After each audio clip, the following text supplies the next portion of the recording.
es algo que parece evidente, pero que no lo es, porque no todo el arte que es propiedad de instituciones públicas, ya sea de gobiernos, ayuntamientos, etcétera, con ser de propiedad pública es arte público. A veces se está decorando el interior de edificios oficiales o en museos. No, el arte público es el que está en los espacios públicos, que a veces paradójicamente es de propiedad privada. Por ejemplo, la fachada de una casa, que puede tener decoraciones escultóricas, murales, o cualquier otro tipo de asociación que pone obras que son de propiedad privada en un espacio de uso público.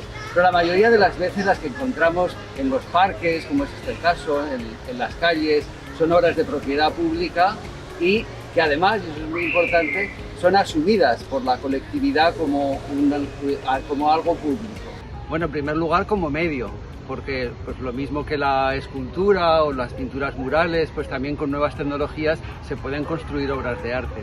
Pero es que además ayudan a la construcción colectiva del arte público como tal, porque gracias a las nuevas tecnologías de vídeo, de imagen, etcétera, podemos difundir obras que están localizadas en un sitio, podemos darlas a conocer y podemos hacer también, como en este caso, con esta aplicación, experiencias participativas.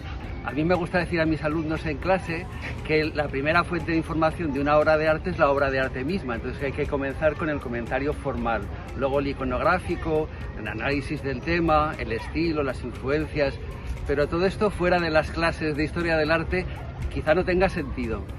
Y no hay una manera ortodoxa de comentar una obra de arte, cada uno puede hacerlo como quiera, e invito a la gente a que haga sus comentarios en el orden y de la manera que prefieran. A mí, por ejemplo, me apetece comentar el comentario de este monumento a Rubén Darío, diciendo por qué lo he escogido. Evidentemente porque me gusta mucho, también porque admiro y he estudiado al autor. Pero la primera razón es que mi madre me decía poesías, me recitaba poesías de Rubén Darío cuando yo era pequeño. Este monumento es del año 1967, por entonces yo era un crío, y por esto tiene para mí una importancia afectiva. Pero desde el punto de vista histórico-artístico también tiene mucha importancia en este contexto. Estamos en un parque que quería culminar con el Rincón de Goya, que era un centro cultural, una gran biblioteca en honor de Goya. Muchos de los monumentos de este parque están dedicados a grandes personalidades de la cultura, algunos de ellos literatos.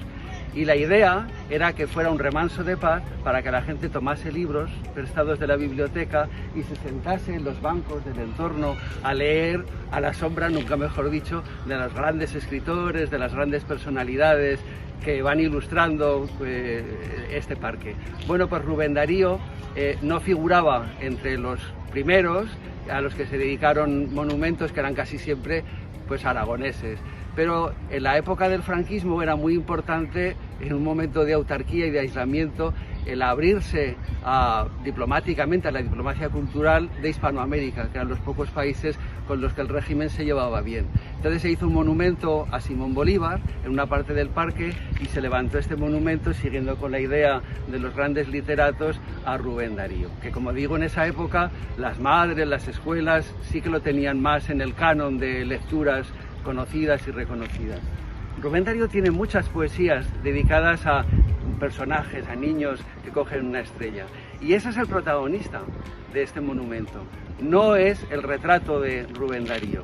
Y eso es una innovación que se debe a Godin, un escultor francés que hizo un monumento a Whistler, un famoso pintor, en el que Whistler no aparecía. Pues lo mismo pasa aquí, en este caso, ¿no? El monumento a Rubén Darío en realidad no es a él, sino a su creación, a los personajes de su creatividad literaria.